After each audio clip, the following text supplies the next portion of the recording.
je pense que tu sais, la différence avec un cours en silo où un prof est responsable de ses 3 crédits qui dispense sa matière en espérant que l'autre a construit ses propres connaissances. Là, on n'est pas sûr. C'est une hypothèse, hein? Mais bon. Puis, ça, c'est un modèle qui est très économique. Parce qu'on a un prof responsable de 3 crédits, on dit, tu donnes ça, ça y est, c'est ta responsabilité, tu fais ton examen, tu fais une belle job, c'est beau, voilà, c'est fait. OK. Puis là, on s'en lave les mains, puis on dit, ça y est, c'est fini, c'est réglé. Et on fait l'hypothèse que les 200 étudiants ont appris. OK? On fait un examen, on vérifie ça, puis on dit, ça va bien. Là, on est dans un autre paradigme complet. On n'a plus de silo. On est dans un univers où on fait un cours à contours un peu plus souples et on fait travailler ensemble 4, 5 personnes qui n'ont jamais travaillé ensemble. OK?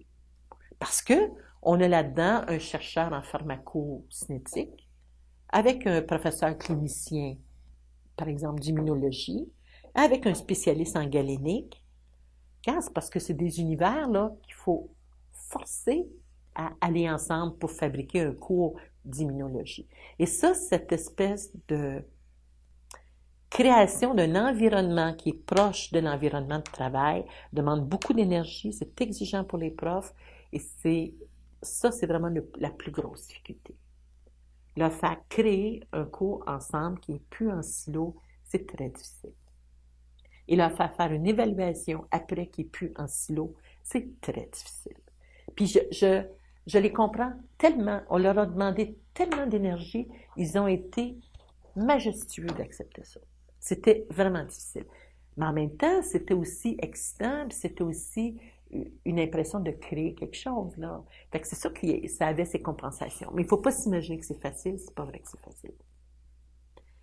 S'il y a des gens qui trouvent ça facile, j'ai vraiment besoin de savoir la recette. Parce que moi, ça a demandé beaucoup d'énergie de tout le monde, beaucoup de volonté, beaucoup de compréhension puis de patience.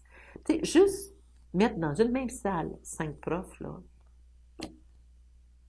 Les rendez-vous, il fallait que je les prenne 6, 7, 8 semaines d'avance. C'est pas drôle. Fait que 6 semaines d'avance, là, ça veut dire qu'on se faisait un ensemble de rendez-vous, là, puis on planifiait ça, là, parce que sinon, il n'y avait pas de façon de les mettre ensemble. Fait que il faut penser à tout ça. Mais en même temps, la formation est tellement plus signifiante pour l'étudiant. Puis je pense que c'est ça qui est le meilleur mot à retenir. C'est signifiant, c'est réel. Puis ils quittent l'université, ils s'en vont en stage. Puis c'est comme tellement proche. L'assemblage qu'on a fait des connaissances autour de l'immuno est tellement proche de ce qu'ils vont voir en stage. Le transfert est facile, puis après, la vraie vie est là.